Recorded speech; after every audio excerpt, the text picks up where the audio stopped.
같이 기도하시겠습니다. 은혜와 사랑이 충만하신 거룩하신 아버지 하나님, 감사합니다. 하나님의 귀한 은혜와 능력과 사랑으로 저희들 구원해 주시고, 또 지금 이 시간까지 주님의 거룩하신 몸된 교회 안에 우리의 남은 삶 살아가도록 지켜주시고 인도해 주시는 모든 은혜를 진심으로 감사를 드립니다. 주님께 받은 그 은혜와 사랑이 얼마나 큰 것인지 저희들 늘 기억하도록 도와주시고, 또 깨달아진 그 은혜만큼 정직한 모습으로 보답하는 귀한 삶을 살아가도록 늘 이끌어 주시고 인도해 주옵소서. 하루하루 살아가는 우리의 삶 속에서 여호와께서 내게 주신 모든 은혜를 무엇으로 보답할까 하는 이 귀한 마음 잃어버리지 않고 살아갈 수 있도록 늘 일깨워 주시고 인도해 주옵소서. 우리의 삶이 오직 하나님의 영광을 나타내고 우리가 예수님께로부터 세상에 보냄을 받은 사람이라는 그 분명한 사실을 마음 가운데 각인시켜 주시기를 간절히 의지하고 부탁을 드립니다. 우리가 구원함을 받고 이 세상에 살아가는 삶의 이유와 목적이 무엇인지를 더욱 분명하게 우리의 마음 가운데 가르쳐 주시고 일깨워 주옵소서. 우리의 이 땅에서의 남은 삶이, 남은 시간들이 헛되이 흘러가지 아니하도록, 또 죄악 가운데 물들지 아니하도록 주님께서 더욱 붙잡아 주시고 인도해 주옵소서. 오늘도 귀하게 우리 형제 자매님들 한자리에 불러 모으셔서 귀한 은혜의 시간 허락해 주심에 진심으로 감사드립니다. 이 시간 우리들이 마땅히 깨달아야 할 말씀들 저희들 깨달을 수 있도록 주님 지혜를 허락해 주시길 또한 의지하고 부탁드립니다.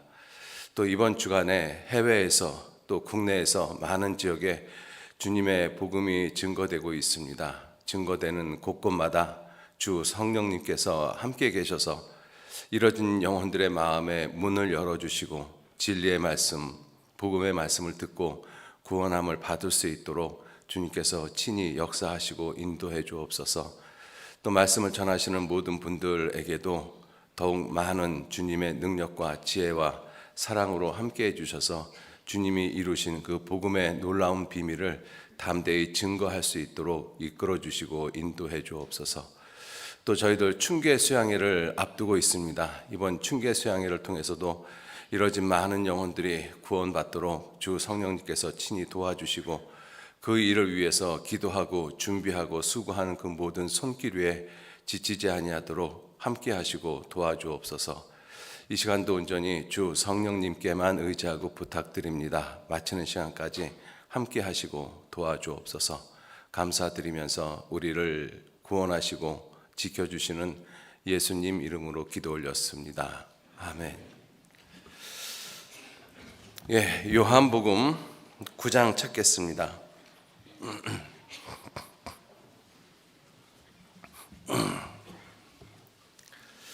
요한복음 9장 1절 말씀. 요한복음 9장 1절 말씀서부터 제가 천천히 읽도록 하겠습니다.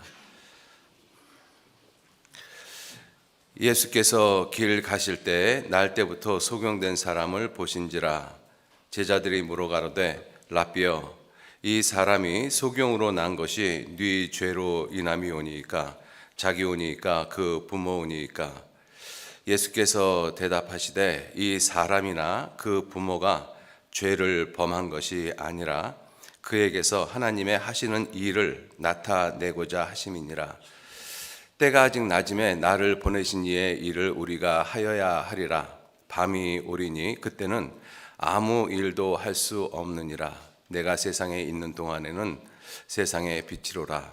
이 말씀을 하시고 땅에 침을 뱉아 진흙을 이겨 그의 눈에 바르시고 이르시되 실로암 못에 가서 씻으라 하시니, 실로함은 번역함은 보냄을 받았다는 뜻이라.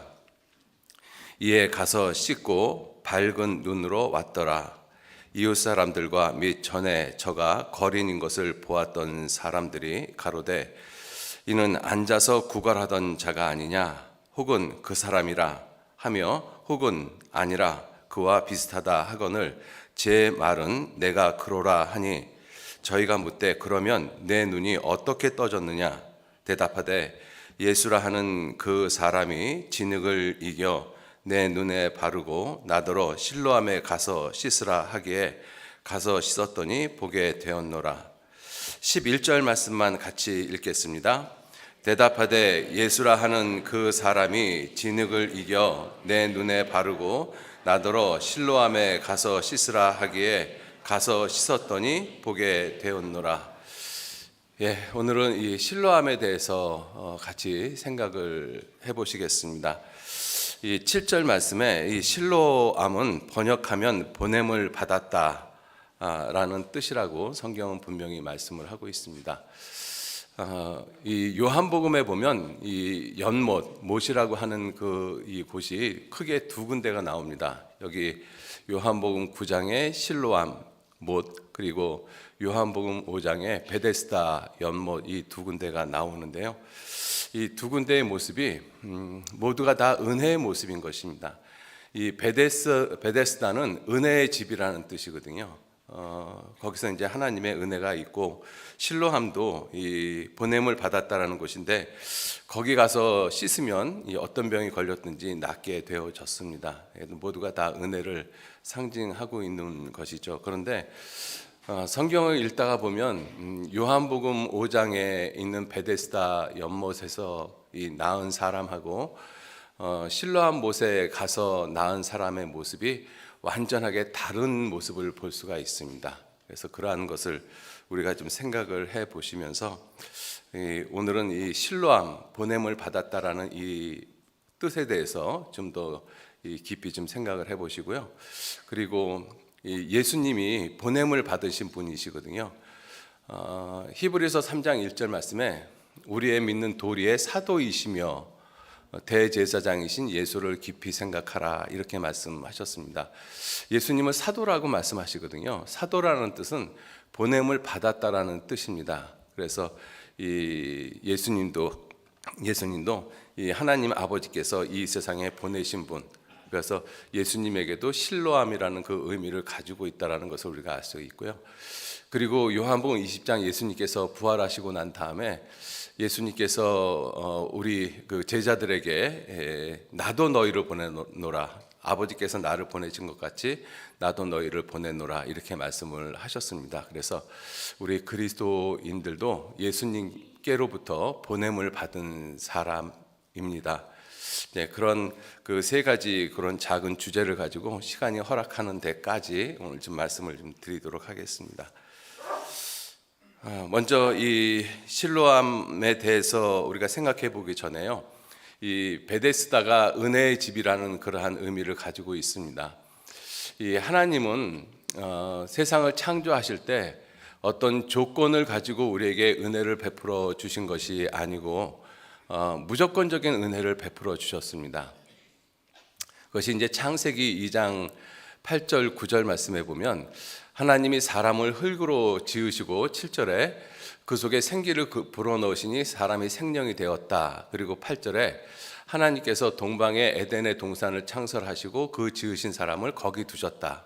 그리고 9절 말씀에 여호와께서 그 동산에서 보기에 아름답고 먹기에 좋은 나무가 나게 하시니 동산 가운데는 생명나무와 선악을 알게 하는 나무도 있더라, 이렇게 기록되어 있습니다.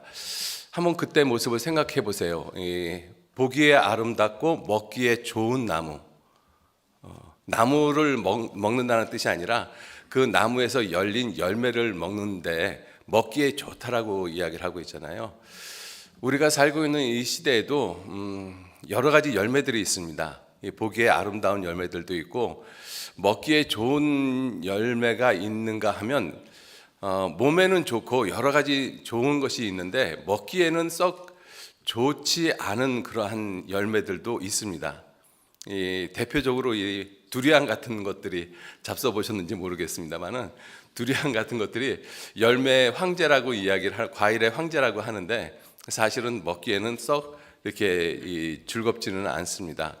또 라임이나 레몬 같은 것은 굉장히 사람에게 좋은 것이지 않습니까? 이 라임이나 레몬을 가지고 18세기, 19세기 때는 비타민 C가 이렇게 이 대량으로 생산되기 전에는 라임이나 레몬을 가지고 이 괴혈병을 고쳤습니다. 18세기 중엽에 그때는 괴혈병이 지금의 암보다도 더 무서운 병이었습니다. 비타민 C의 부족 때문에 그런 것이거든요. 그런데 그러한 사람들이 이 라임이나 레몬을 먹으면 이제 살아나는 그러한 이 모습이 이 의학계에서 이제 발견이 돼서 비타민 C의 중요성을 알게 되어졌잖아요. 그런데 라임이나 레몬을 먹기는 썩 쉽지가 않습니다. 몸에는 좋은데 이 신맛이 워낙 강해서 먹기에는 좋지가 않습니다. 우리가 지금 살고 있는 세상에서는 이 과일들이 보기에 아름답고 먹기에 좋은 과일이 그리 흔치는 않습니다. 그런데 에덴 동산에서는 보기에 아름답고 먹기에 좋은 나무가 나게 하셨다라고 말씀을 하시거든요. 먹는데 아무런 어려움이 없이 즐거움을 가지고 그 열매를 먹을 수 있는, 그냥 무조건적인 하나님의 은혜지 않습니까? 그러한 은혜를 베풀어 주셨는데 인간이 죄를 범함으로 그 은혜가 사라져 버리고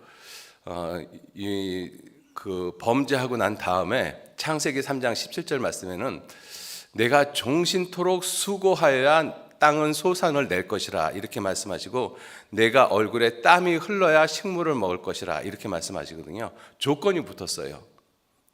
땅이 소산을 내기는 내는데 네가 반드시 수고해야 된다. 네가 음식을, 땅의 소산을 먹기는 먹는데 땀이 반드시 흘러야지만 그 소산을 먹을 수 있다. 그 조건이 붙어 있습니다. 자, 그러한 조건이 붙어 있는 순간 사실은 은혜가 더 이상 은혜가 되어지지 않죠. 왜냐하면 그 조건을 충족시켜 주지 못하면 내가 이 은혜를 갖다가 얻지 못하기 때문에 그렇습니다. 그래서 우리가 신앙생활을 하는 모습도 그렇고, 어떤 조건이 만족이 되고 조건이 형성이 되어졌을 때 내가 만일 구원을 받는다라고 하면 아마 구원을 받을 사람은 단 한 사람도 없습니다. 그래서 하나님께서는 예수 그리스도의 죽음과 부활을 통해서 그 사실을 믿음으로 말미암아 조건 없는 그러한 사랑으로 우리를 구원하셨습니다. 그래서 하나님의 사랑을 조건 없는 사랑, 무조건적인 사랑, 끝없는 사랑 이렇게 말씀을 하고 있죠. 우리가 하나님께 가까이 가고 착하게 살고 교회 다니고 기도하고 헌금하고 그렇게 했기 때문에 하나님이 우리를 구원해 주시는 것이 아니라, 우리가 아직 죄인 되었을 때, 우리가 아직 연약해서 죄인 되었을 때, 하나님을 등지고 하나님을 외면하고 여전히 죄 가운데 살고 있었을 때, 그때 자기 아들을 죽는 데까지 내어주시면서 하나님이 자기 사랑을 확증하셨습니다. 그게 조건 없는 사랑이지 않습니까? 자, 그렇게 조건 없는 사랑으로 하나님이 우리를, 모든 사람을 이렇게 인도하시고 세상을 창조했는데, 인간이 범죄함으로 말미암아, 잘못함으로 말미암아 조건이 있어야지만 하나님의 은혜를 받는 그러한 모습이 되어졌습니다. 그 모습의 축소판이 베데스다 연못이거든요. 이 요한복음 7장 한번 보시죠. 요한복음 5장 죄송합니다. 요한복음 5장.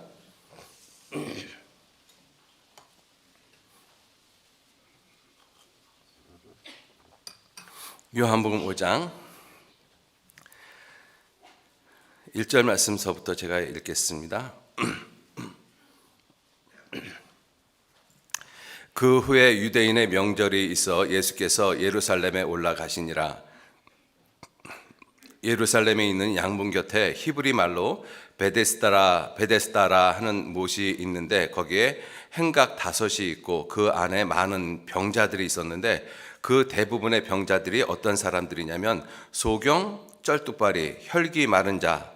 혈기 마른 자라는 뜻은 이 한쪽이 이렇게 그러니까 이 마비가 된 이 중풍병자를 가리키고 있습니다. 혈기 마른 자들이 누워 물의 동함을 기다리니, 이는 천사가 가끔 못에 내려와 물을 동하게 하는데, 동한 후에 먼저 들어가는 자는 어떤 병에 걸렸든지 낫게 되미로라. 거기 38년 된 병자가 있더라. 예수께서 그 누운 것을 보시고 병이 벌써 오랜 줄 아시고 이르시되, 네가 낫고자 하느냐? 병자가 대답하되, 주여, 물이 동할 때 나를 못에 넣어줄 사람이 없어 내가 가는 동안에 다른 사람이 먼저 내려가나이다. 자, 이게 이제 베데스다 연못에서 일어나는 그러한 모습이거든요. 이 베데스다는 은혜의 집이라는 뜻이거든요. 그래서 이 베데스다 못에 들어가는 사람은 어떤 병이 걸렸든지 낫습니다. 그게 놀라운 은혜잖아요. 그런데 단 한 가지 조건이 있어요. 제일 먼저 들어가는 사람, 물이 동했을 때 제일 먼저 들어가는 사람, 그 사람만 어떤 병이 걸렸든지 낫게 됩니다. 그렇게 해서 제일 먼저 들어간 사람이 병이 났어요. 그 사람에게는 틀림없이 은혜입니다. 그죠? 베데스다 연못이 틀림없이 은혜죠. 병이 났으니까. 그런데 병이 낫지 못하고 두 번째, 세 번째, 네 번째 들어간 사람들이 있거든요. 병자들 가운데. 그 사람들은 결코 은혜가 되지 않죠. 오히려 시기의 대상이 되어지고 질투의 대상이 되어지고 먼저 들어가서 병이 나은 사람을 미워하는 미움의 곳이 되어지는 것이 베데스다의 모습인 것입니다. 왜냐하면 조건이 붙어 있잖아요. 천사가 가끔 물에 내려와서 물을 동하게 할 때 가장 먼저 들어가는 사람이 병이 났습니다. 제일 먼저 들어가는 사람하고 0.1초 차이로 늦게 들어간 사람도 병이 안 나요.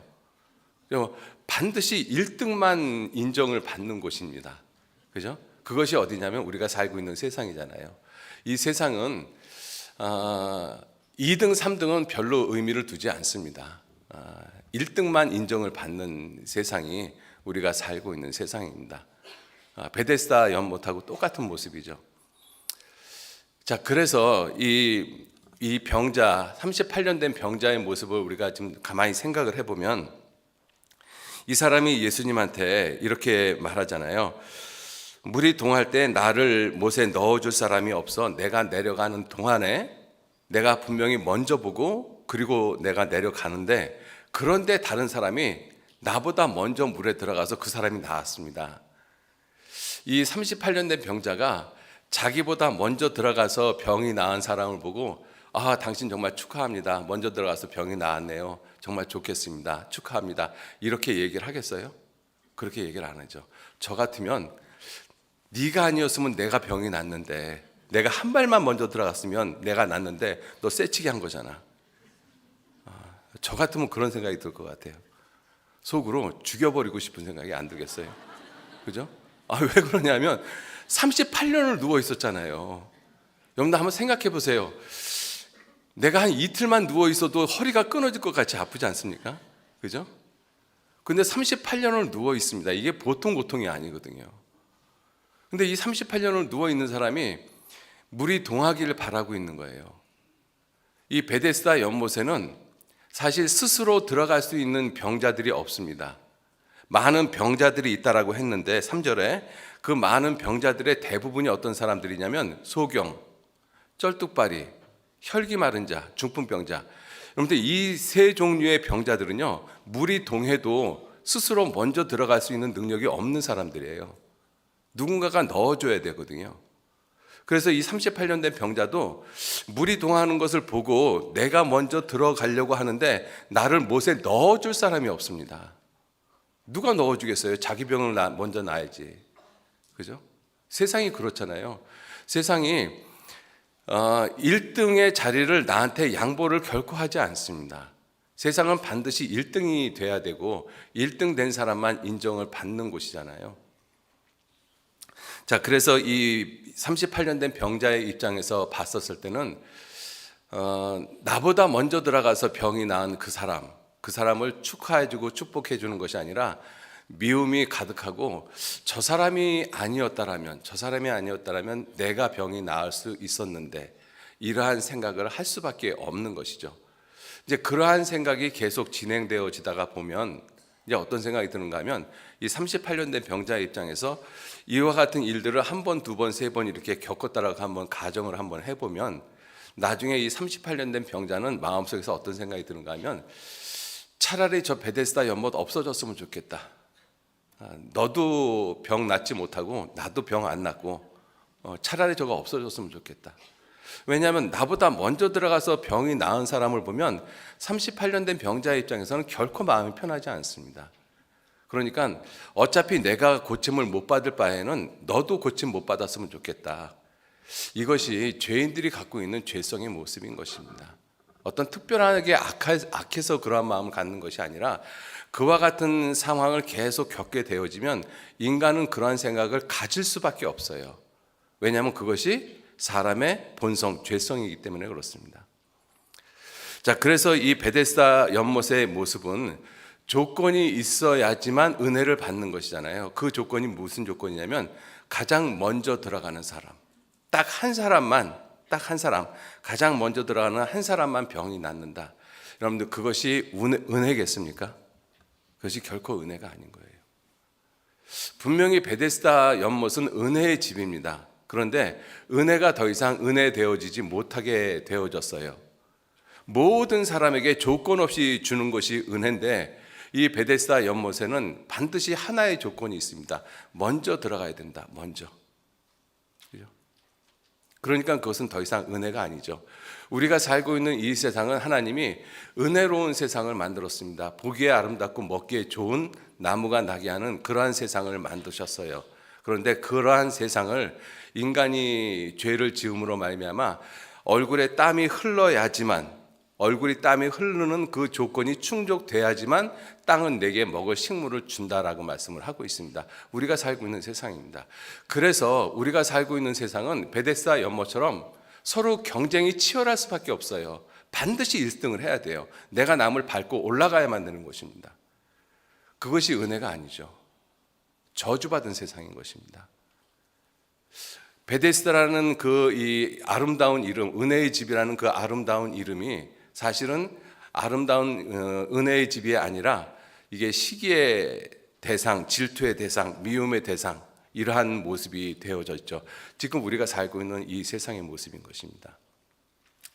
자, 그런 이 베데스다 연못에서 병이 나은 사람에게 이 예수님이 하시는 말씀이 무엇이냐면 14절 말씀, 5장 14절. 그 후에 예수께서 성전에서 그 사람을 만나 이르시되 보라, 내가 나았으니 더 심한 것이 생기지 않게 다시는 죄를 범치 말라. 이 38년 된 병자를 예수님이 베데스다 연못에 들어가게 해서 낫게 하신 것이 아니라 예수님의 말씀으로 그 사람을 낫게 했습니다. 그리고 그 사람에게 하시는 말씀이 더 심한 것이 생기지 않게 하라. 38년 동안 누워 있는 것보다 더 심한 것이 39년 동안 누워 있는 것 아니잖아요. 그죠? 38년 동안 누워 있는 고통보다 더 큰 고통이 뭐겠어요? 영원한 지옥의 고통인 것입니다. 더 심한 것이 생기지 않게 주의하라, 이렇게 말씀을 하셨습니다. 이 사람이 그 이후에 더 심한 것이 생겼는지 안 생겼는지 성경은 없습니다. 자, 그런데 이렇게 병이 나은 사람이 예수님을 유대인들에게 예수님이 자기 병을 고치고 예수님이 안식일을 범한 사람이라는 것을 이야기함으로써 17절, 16절, 그러므로 안식일에 이러한 일을 행한다 하여 유대인들이 예수를 핍박하게 된지라. 이 예수님이 병을 낫게 해준 이 38년 된 이 병자 때문에 예수님이 핍박을 받게 되어졌다. 이 요한복음 5장에는 이렇게 말씀을 하고 있습니다. 자, 이러한 베데스다 연못하고 상반되는 곳이 어디냐면 실로암 못이거든요. 요한복음 9장 다시 한번 보시죠. 요한복음 9장.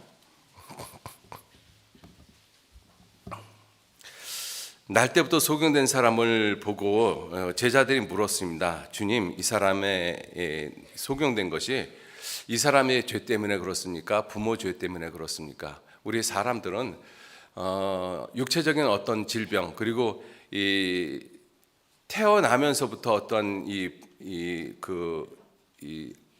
질병의 모습을 가지고 있는 그러한 모습을 보면 부모들의 입장에서는 이게 내 죄 때문에 그런가 보다, 이렇게 생각을 참 많이 합니다.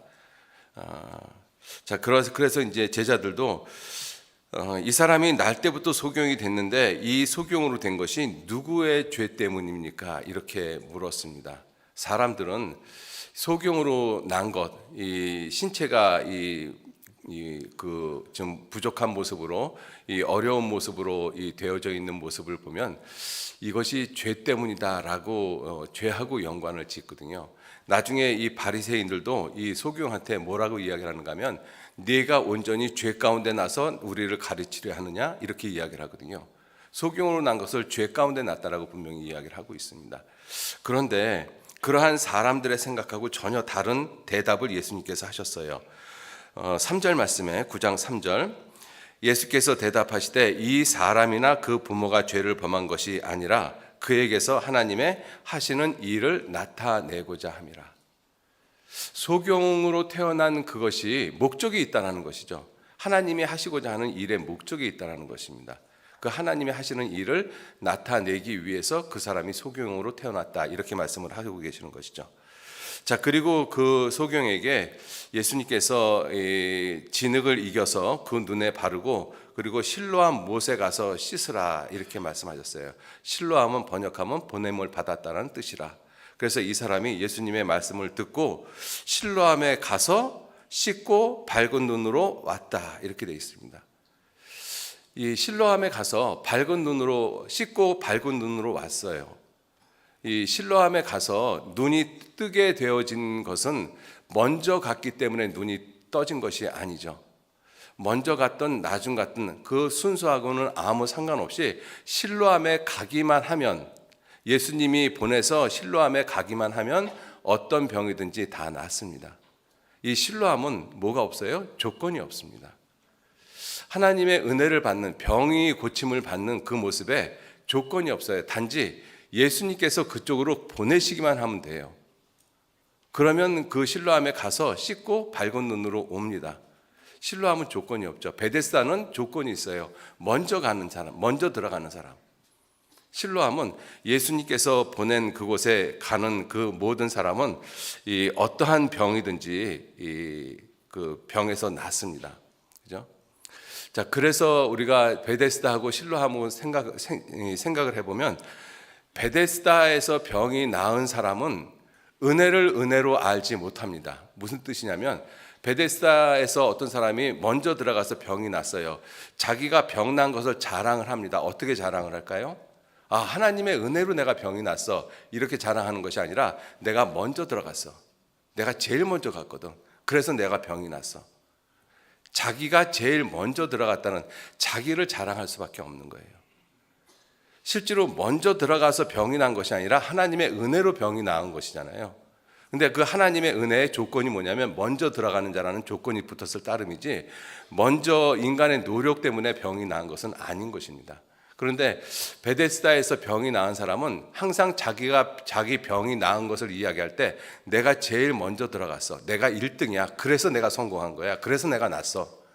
이게 세상의 모습이잖아요. 근데 실로암은 내가 먼저 가서 병이 났어, 눈이 떠졌어, 이렇게 이야기할 수가 없죠. 예수님이 그곳에 보냈기 때문에 가서 내가 씻고 눈이 떠졌어.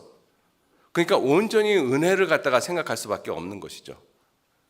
그래서 조건을 가지고 내가 어떠한 은혜를 받으면 그 사람은 은혜를 은혜로 생각하는 것이 아니라 자기의 의의를 세웁니다. 그래서 로마서 10장 2절 3절 말씀에 자기의 의의를 세우려고 힘써 하나님의 의의를 복종치 아니하였다, 이 유대인들에게 그렇게 말씀하시잖아요. 그런데 실로암에서 병이 나은 사람은 늘 하는 말이 무엇이냐면, 예수님이 나를 그곳에 보내고 내가 그곳에 가서 씻고 왔어, 씻고 내 눈이 떠졌어. 항상 예수님이 나를 보냈다는 이야기밖에는 할 것이 없는 거예요. 자랑할 것이 예수 그리스도밖에 없습니다. 예수님이 보냈기 때문에, 그죠? 내가 먼저 갔기 때문에, 내가 2등으로 갔기 때문에, 3등으로 갔기 때문에 내 눈이 떠졌어, 이런 얘기를 할 수가 없는 것이잖아요. 온전히 은혜를 나타낼 수밖에 없는 것이 실로암인 것입니다. 그게 무슨 뜻이냐면 조건 없는 은혜가 그렇다는 것입니다. 우리가 구원을 받을 때 조건을 가지고 우리가 구원을 받은 것 아니잖아요. 그죠?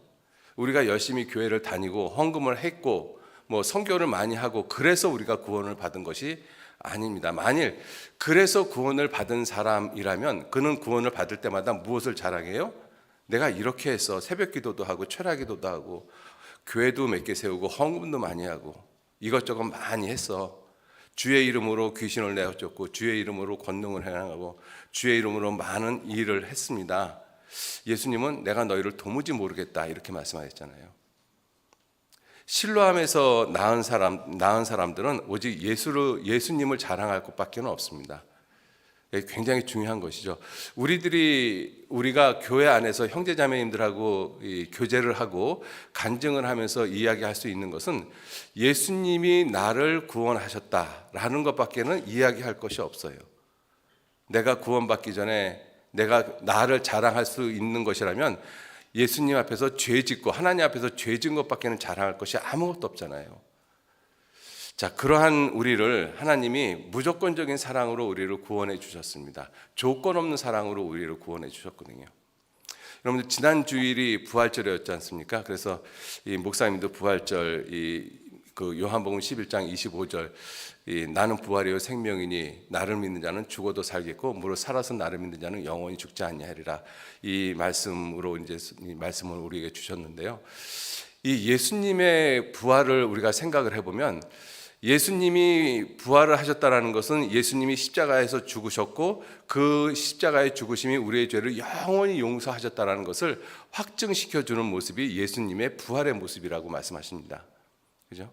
예수님의 부활이 없다라면, 그래서 요한복음 15장 12절 이하에 예수 그리스도의 부활이 없다라면 우리의 전파하는 것도 헛것이요 너희 믿음도 헛것이라. 너희가 여전히 죄 가운데 있을 것이라. 그래서 예수 그리스도의 부활은 정말로 중요한 것입니다. 그러한 예수님의 이 죽음과 부활을 통해서 우리는 조건 없이 구원을 받은 사람이에요. 내가 구원을 받기 위해서 무엇을 한 것이 아무것도 없습니다. 단지 예수님께서 이루신 그 사실을 내가 믿음으로써 이 구원의 은혜를 받은 것이죠.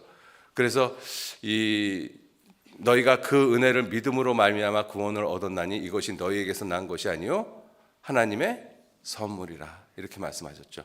그러니까 우리가 구원을 생각을 해보면 자랑할 것이 아무것도 없다라는 것입니다. 나에 대해서 오직 자랑할 것이 있다라면 예수 그리스도와 십자가밖에는 자랑할 것이 아무것도 없어요.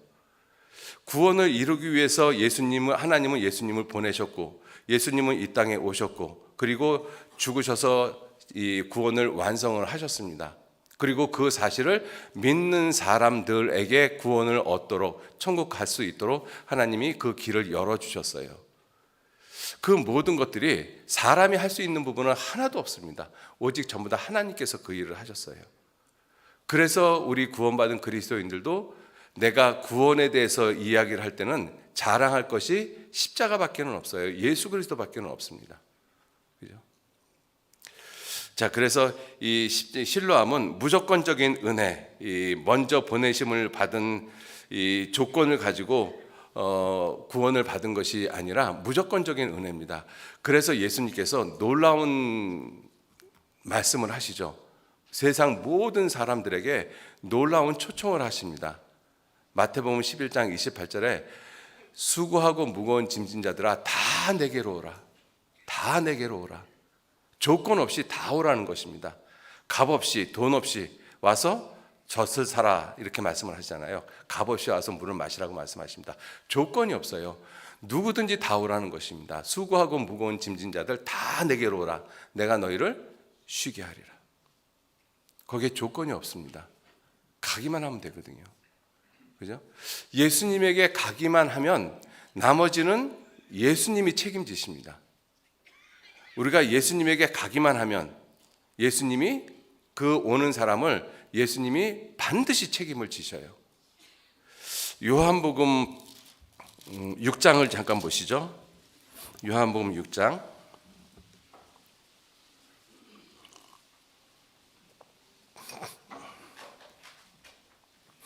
요한복음 6장 35절 말씀. 35절로 37절 말씀까지 같이 읽겠습니다. 예수께서 가라사대 내가 곧 생명의 떡이니 내게 오는 자는 결코 줄이지 아니할 터이요 나를 믿는 자는 영원히 목마르지 아니하리라. 그러나 내가 너희더러 이르기를 너희는 나를 보고도 믿지 아니하는도다 하였느니라. 아버지께서 내게 주시는 자는 다 내게로 올 것이요 내게 오는 자는 내가 결코 내어 쫓지 아니하리라. 예, 내게 오는 자는 결코 줄이지 아니하리라. 내게 오는 자는 결코 목마르지 아니하리라. 영원히 목마르지 아니하리라. 내게 오는 자는 내가 결코 내어 쫓지 아니하리라. 예수님은 분명히 이 말씀을 거듭 말씀을 하고 있습니다. 그래서 요한복음 6장 40절 말씀에도 내 아버지의 뜻은 아들을 보고 믿는 자마다 영생을 얻는 이것이니 마지막 날에 내가 이를 다시 살리리라. 예수님 분명한 약속을 하셨습니다. 그러니까 문제는 예수님에게만 가면 예수님이 보내심을 받으신 분이잖아요. 즉 신뢰함의 모습인 것입니다. 예수님에게로 가기만 하면 모든 병은 다 나아요. 내 영혼의 병, 내 마음의 병, 내 육신의 병, 모든 병이 예수님에게 고치는 능력이 있습니다. 그래서 누가복음 5장 17절 말씀에도 하루는 예수님이 교법사들 중 가운데 앉았는데 병을 고치는 이 주의 능력이 예수에게 있더라, 이렇게 말씀하셨거든요. 모든 병을 고치는 능력이 예수님에게 있습니다. 인간이 고치기 가장 쉬운 병이 육체의 질병이에요. 그래서 그 육체의 질병은 사람도 고칩니다. 그래서 이 사람들 가운데 이 의사가 있잖아요. 그 육체의 질병보다 고치기가 어려운 것이 정신적인 마음의 병이거든요. 그 마음의 병도 사람이 고쳐요. 그래서 정신과 의사가 있잖아요. 그런데 영혼의 병은 누구도 고치지 못합니다. 영혼의 병은 사람으로 고칠 사람이 아무도 없어요. 그런데 그 영혼의 병을 고치시는 분이 누구시냐면 예수님이시거든요. 우리를 구원하시는 분이 오직 예수님이시잖아요. 내 영혼의 병을 고치시는 분은 오직 예수님 한 분뿐이십니다. 예수님에게 이 병을 고치는 능력이 예수님에게 있기 때문에 그렇거든요. 자, 그런데 여기서 우리가 잠깐 생각을 해보면 사람이 고치지 못하는 질병을 예수님이 고치잖아요. 구원을 하셨다는 의미입니다. 그 놀라운 능력이 예수님에게 있다는 것을 우리가 아는데, 그런데 마음의 병, 육체의 질병을 고치기 위해서 우리가 예수님에게 먼저 가지 않아요. 가만히 한번 생각해 보세요. 내가 마음의 병이 있고 육체의 질병이 있을 때 제일 먼저 나는 어디로 달려가고 있는가? 병원으로 달려가잖아요. 그죠? 병원 간다는 게 잘못됐다는 뜻이 아닙니다. 그죠? 내 마음의 우선순위가 어떻게 되어져 있느냐, 이거부터 좀 먼저 생각을 해보자는 거예요. 모든 병을 고치는 능력이 주님에게 있는데 그 주님에게 있는 능력을 내게로 가지고 오면 어떤 병이든지 다 낫습니다. 그게 마가복음 5장 12회를 혈루증을 앓는 여인이 예수님 옷가에 손만 대어도 내 병이 낫겠다 하는 그 믿음을 가지고 손을 댔더니 혈루의 근원이 곧 말랐더라, 이렇게 돼 있잖아요.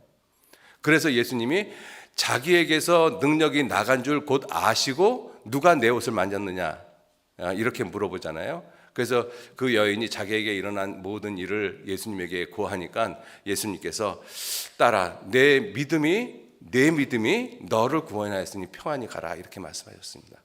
그죠? 그래서 예수님에게 있는 그 능력을 내게로 가지고 오는 그 유일한 통로가 믿음이라는 것입니다. 자, 이렇게 이 예수님께서는 모든 사람의 병을 고치시는 능력이 있기 때문에 모든 사람을 부르시는 거예요. 수고하고 무거운 짐진 자들아 다 내게로 오라, 내가 너희를 쉬게 하리라. 그런데 그 예수님의 초청을 받고 예수님에게 가는 사람은 그리 많지가 않습니다. 다 그 초청의 소리, 그 부르짖는 소리를 들으면서도 외면하고 각기 제 길로 가죠. 그게 우리 이 죄인들의 모습인 것입니다. 우리들은 다행히 그 예수님의 음성을 듣고 그 초청의 부름에 응해서 우리의 영혼이 구원을 받았습니다. 값 없이, 조건 없이, 그죠? 우리가 행한 거 아무것도 없는데 하나님께서 우리를 단지 불쌍히 여겨주심으로 무조건적인 은혜로 우리를 구원을 해주셨습니다. 그게 신뢰함의 모습이거든요. 자, 두 번째, 예수님이 보냄을 받으신 분이시거든요. 예수님은 언제부터 보냄을 받기로 작정을 하셨는가 하면 사도행전 잠깐 좀 보시죠. 사도행전 3장.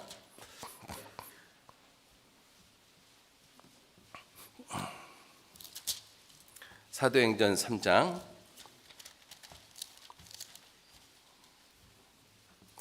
20절 말씀. 사도행전 3장 20절. 같이 읽겠습니다. 또 주께서 너희를 위하여 예정하신 그리스도 곧 예수를 보내시리니. 예정하신 그리스도, 그 그리스도의 이름이 곧 예수다 이렇게 말씀하신 거잖아요.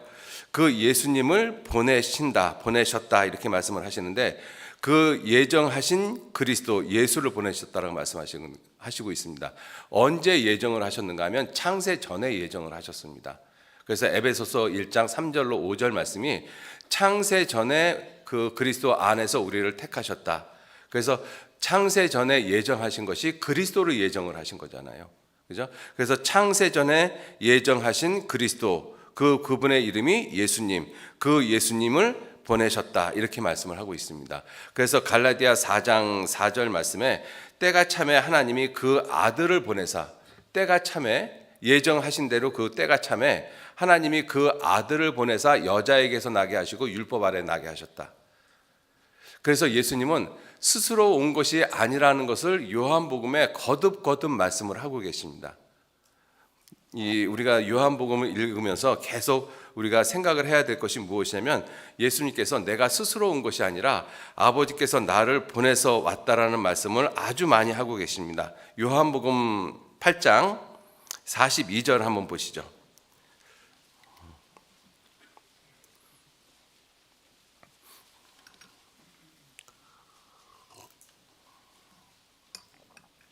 요한복음 8장 42절 같이 읽겠습니다. 예수께서 가라사대 하나님이 너희 아버지였으면 너희가 나를 사랑하였으리니 이는 내가 하나님께로 나서 왔음이라. 나는 스스로 온 것이 아니요 아버지께서 나를 보내신 것이니라. 어찌하여 내 말을 깨닫지 못하느냐? 이는 내 말을 들을 줄 알지 못함이니라. 나는 스스로 온 것이 아니라 아버지께서 나를 보내신 것이라. 어찌하여 내 말을 깨닫지 못하느냐? 이 예수님의 그 마음의 답답함을 우리가 이 표현을 통해서 읽을 수가 있잖아요. 어찌하여 내가 이렇게까지 이야기를 하는데 어찌하여 이것을 깨닫지 못하느냐? 왜냐하면 예수님이 요한복음에 계속 이 아버지가 나를 보내셨다라는 말씀이 요한복음 1장에서부터 계속 동일하게 말씀을 하고 계십니다. 계속 말씀을 하고 계시거든요. 요한복음을 읽다가 보면 70여 회 이상 되는 그 표현이 내가 스스로 온 것이 아니라 아버지께서 나를 보내서 왔다. 이 말씀을 계속하고 계십니다. 그러니까 예수님이 지금 43절 말씀에 어찌하여 내 말을 깨닫지 못하느냐. 왜 예수님이 이렇게까지 말씀을 하셨는지 우리가 좀 헤아려 볼 수가 있죠. 예수님은 스스로 온 것이 아니고 아버지께서 보내서 왔다라고 말씀을 하십니다. 그렇게 보내심을 받은 예수님의 그 삶, 이 땅에서 이 33년의 삶, 특히 공생의 3년 반의 삶의 모습이 어떠한 모습이었는가 하면 우리 그리스도인들이 반드시 본받아야 될 삶의 모습인 것입니다. 예수님의 그 30살서부터 이 3년 반 동안 이 하나님의 일을 완성하시고 돌아가셨지 않습니까? 그 공생애의 삶은 그리스도인들이 반드시 본받아야 될 그 삶의 모습인 거예요. 어떤 모습을 본받아야 되는가 하면 보냄을 받았다라는 사람, 보냄을 받았다라는 그 이 뜻을 한시도 잊어버린 적이 없습니다. 자신이 이 세상에 왜 왔는지를 잊어버린 적이 없어요. 하나님 아버지에 대한 그 초점을 잃어버린 적이 없습니다. 그래서 예수님께서 말씀하시기를 내가 너희에게 할 말이 많은데 말하고 판단할 것이 많은데 나를 보내신 이가 참되심에 내가 그에게 받은 그것을 내가 세상에 말하노라. 이렇게 말씀을 하잖아요. 자신의 사사로운 이야기를 하신 적이 한 번도 없어요. 아버지께 들은 그것을 내가 너희에게 말하노라. 예수님은 항상 말씀을 하셔도 그런 말씀을 하십니다. 아버지께서 내 안에 내가 아버지 안에 있는 것을 믿으라. 그러지 못하겠거든 내가 하는 그 일을 통해서 내가 아버지께로부터 온 것을 믿으라. 이 말씀을 계속하고 계십니다. 그러니까 내가 스스로 온 것이 아니요 아버지께서 나를 보내신 것이니라. 어찌하여 내 말을 깨닫지 못하느냐? 어찌하여 내 말을 깨닫지 못하느냐? 지금 우리가 살고 있는 이 시대에도 예수님이 하나님이신 것을 인정하지 않는 사람들이 의외로 많이 있습니다. 모든 이단 종파의 시작은 예수님의 신성을 부인하는 데서부터 시작이 됩니다. 그리고 예수님의 부활도 육체의 부활이 아니라 영혼의 부활로 생각하는 사람들이 굉장히 많습니다. 누가복음 24장 37절 이하에 예수님께서 부활하신 다음에 제자들에게 너에게 평강이 있을지어다 이렇게 예수님이 나타나서 말씀을 하셨을 때 그 제자들이 그 보는 것을 영으로 생각했다라고 말씀하시죠. 영으로 생각했다. 귀신으로 생각했다는 것입니다. 그래서 예수님께서 하시는 말씀이 영은 살과 뼈가 없으되 너희 보는 바와 같이 나는 있느니라. 와서 내 손과 내 옆구리를 만져보라고 말씀을 하셨어요.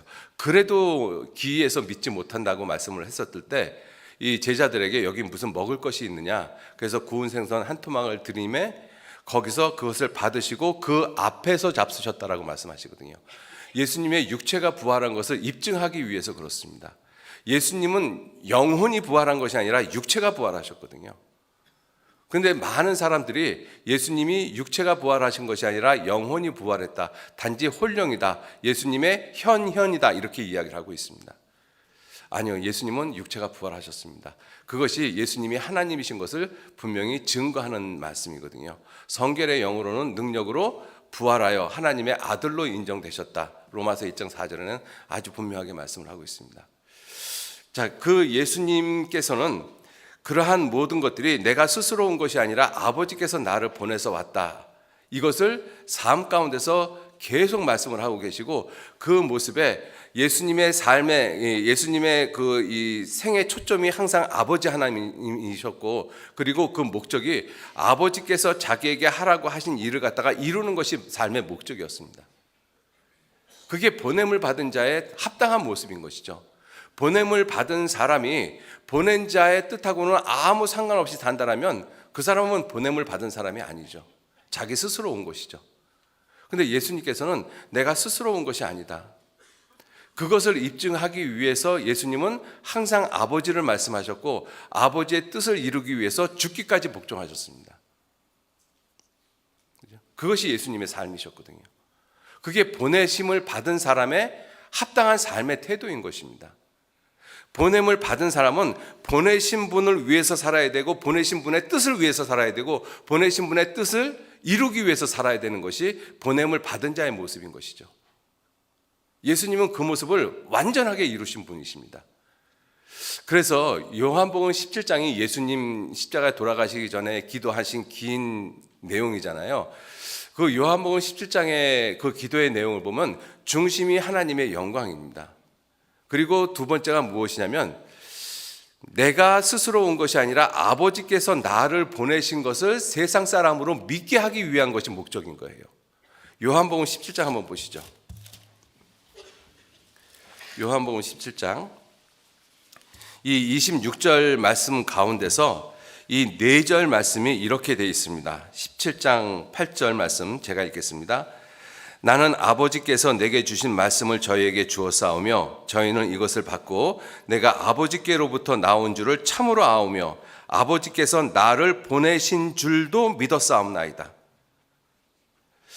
그 구원받은 우리 그리스도인들은 예수님이 아버지께서 예수님을 보내신 줄을 믿고 있는 사람이잖아요. 그죠? 구원을 받은 결과가 이러한 모습이라는 것이죠. 그리고 21절 말씀에 아버지께서 내 안에 내가 아버지 안에 있는 것 같이 저희도 다 하나가 되어 우리 안에 있게 하사 세상으로 아버지께서 나를 보내신 것을 믿게 하옵소서. 세상으로 아버지께서 나를 보내신 것을 믿게 하옵소서. 이게 예수님의 죽음을 앞두고 하신 기도의 내용이에요. 유언과 같은 말씀인 것입니다. 세상 사람들로 하여금 예수님이 하나님이 보내신 분인 것을 믿게 하옵소서, 믿어지도록 도와주옵소서, 이렇게 기도하고 있는 내용이잖아요. 23절 곧 내가 저희 안에 아버지께서 내 안에 계셔 저희로 온전함을 이루어 하나가 되게 하려 함은, 그렇게 하는 이유는 아버지께서 나를 보내신 것과 또 나를 사랑하심 같이 저희도 사랑하신 것을 세상으로 알게 하려 함이로소이다. 아버지께서 나를 보내신 것을 세상으로 알게 하려 함이로소이다. 아버지께서 나를 사랑하신 것 같이 저희를 사랑하신 것을 세상으로 알게 하려 함이로소이다. 이유가 뭐예요? 그 이유가? 하나 되게 하신 이유가 무엇이냐면 아버지께서 나를 보내신 것을 세상으로 알게 하기 위함이다. 거듭 말씀하고 계시잖아요. 25절 의로우신 아버지여, 세상의 아버지를 알지 못하여도 나는 아버지를 알았었고, 저희도 구원을 받은 그리스도인들, 우리들을 가리키고 있는 거죠. 저희도 아버지께서 나를 보내신 줄 알았습니다. 여러분들, 구원받은 우리가 예수님이 하나님께로부터 오셨다는 것을 안 믿는 사람이 있으십니까? 없죠. 우리 구원받은 그리스도인들은 이러한 부분을 갖다가 자세히 내가 성경을 모른다 할지라도 예수님은 하나님 아버지께로부터 왔다라는 것을 분명히 믿고 있는 사람들인 것입니다. 그러니까 이 보냄을 받은 사람은 어떤 삶을 살아야 되는가 하면, 세상 사람들에게 자신이 하나님께로부터 왔다, 하나님이 나를 보내셨다, 이것을 믿게 하는 일을 하는 것입니다. 이것이 가장 중요한 일인 거예요. 여러분들 이렇게 한번 생각해 보셔요. 개미 세계에 어떠한 사람이 개미를 구하려고 사람이 개미가 돼서 개미처럼 갔어요. 개미 세계에. 개미들이 봤을 때는 자기하고 똑같은 개미거든요. 근데 그 사람, 개미가 된 그 사람은 개미들한테 무엇을 알려주고 싶겠어요?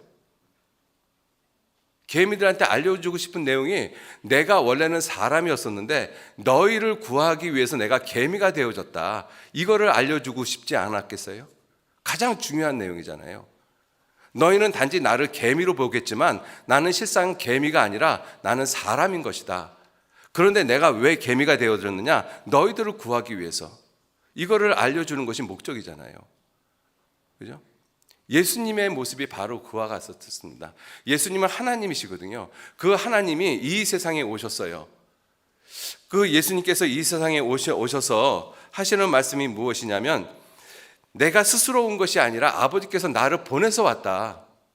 어찌하여 내 말을 알아듣지 못하느냐? 어찌하여? 그죠?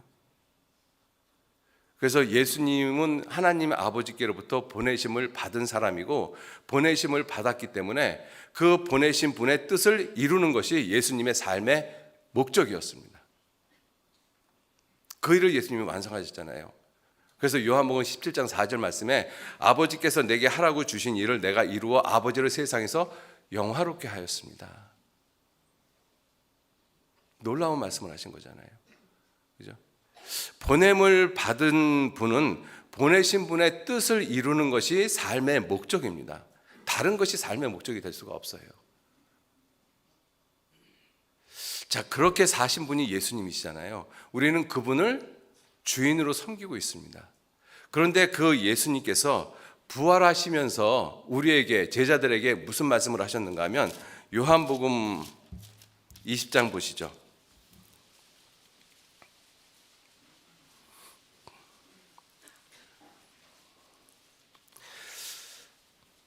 요한복음 20장 19절 말씀.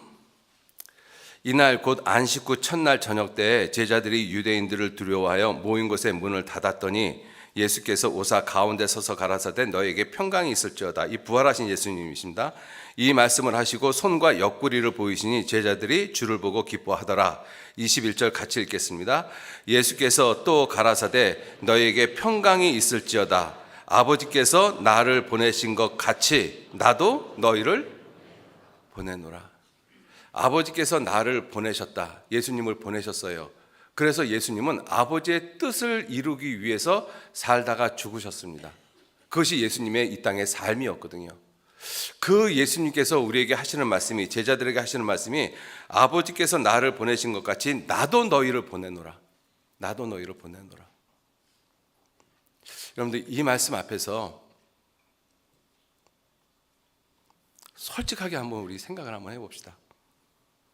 정말 내가 예수님이 나를 보내셨다라고 믿으십니까? 어떠셔요? 정말 그렇게 생각하십니까? 아, 정말 예수님이 나를 세상에 보내셨구나. 내가 구원을 받았다는 의미는 예수님이 나를 이 세상에 보내셨다는 의미구나. 정말 이렇게 생각하고 계셔요?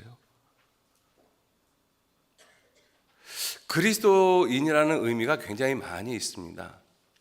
그리스도 예수의 좋은 군사, 경기하는 자, 수고하는 농부, 등등의 여러 가지 모습이 그리스도인을 표명하고 있습니다. 가장 중요한 것이 예수님께서 나를 보내셨다라는 것이거든요. 여러분들, 내가 정말 예수님께로부터 보냄을 받았다라면 세상 어떻게 살아야 될 것 같습니까?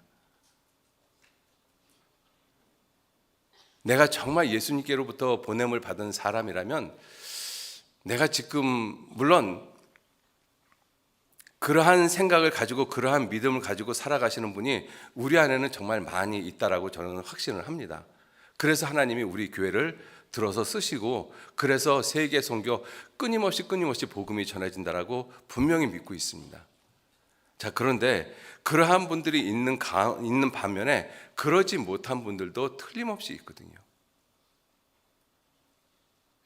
그러한 분들은 한번 정말 생각을 해보셔요. 이 말씀을 통해서 예수께서 또 가라사대 너에게 평강이 있을지어다. 아버지께서 나를 보내신 것 같이 나도 너희를 보내노라. 아, 정말 내가 예수님께 보냄을 받은 사람이구나.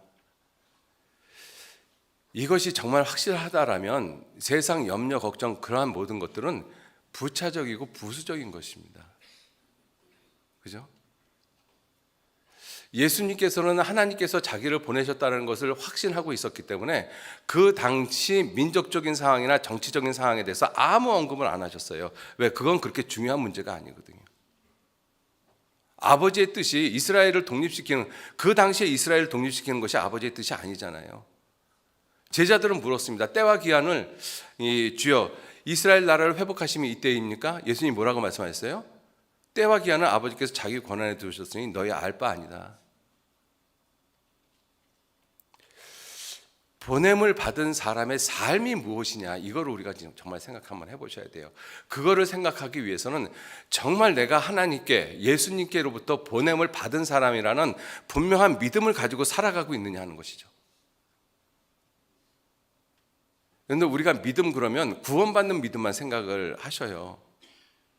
내 죄가 영원히 용서되고 난 지금 죽어도 천국 간다. 난 분명히 그 믿음 갖고 있습니다. 성경에는 그 믿음만 있습니까?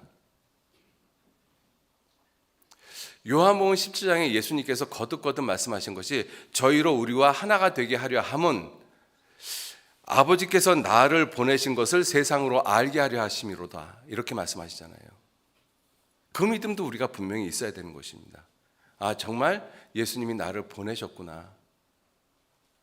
그 예수님이 나를 보내셨다라면 우리가 살아가는 삶은 이렇게 살아서는 안 되는 것이죠. 그죠? 지금까지도 귀한 모습으로 우리들이 삶을 살았지만 이 상태로 만족을 할 수는 없는 것이잖아요.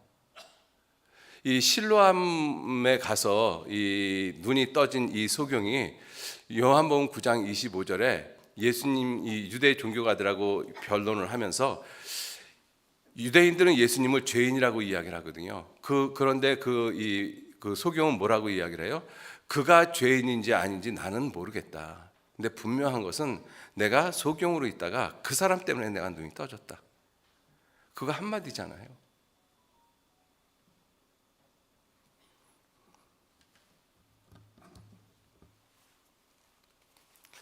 우리도 소경이었다가 지금 보는 것이 많잖아요. 그죠?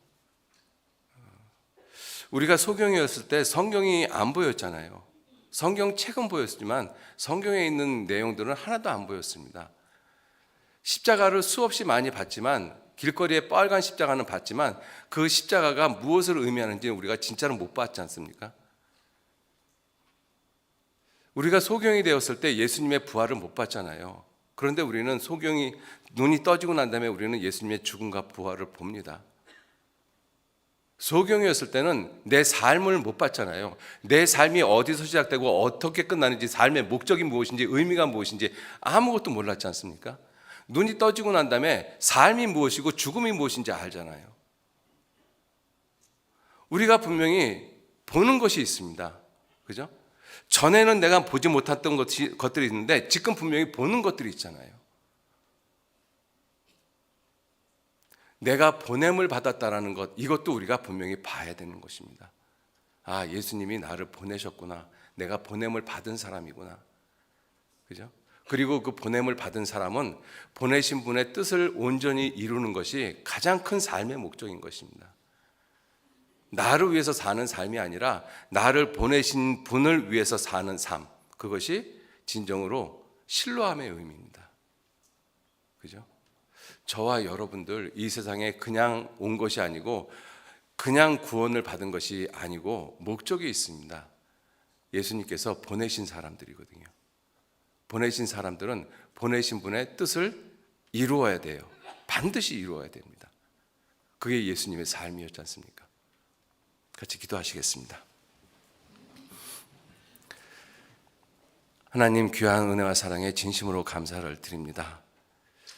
예수님께서 이 세상에 오셔서 자신이 스스로 온 것이 아니라 아버지께서 보내서 왔다라고 말씀을 하시고, 그 아버지의 뜻을 이루기 위해서 이 세상에서 고난을 당하고 십자가에 돌아가셨습니다.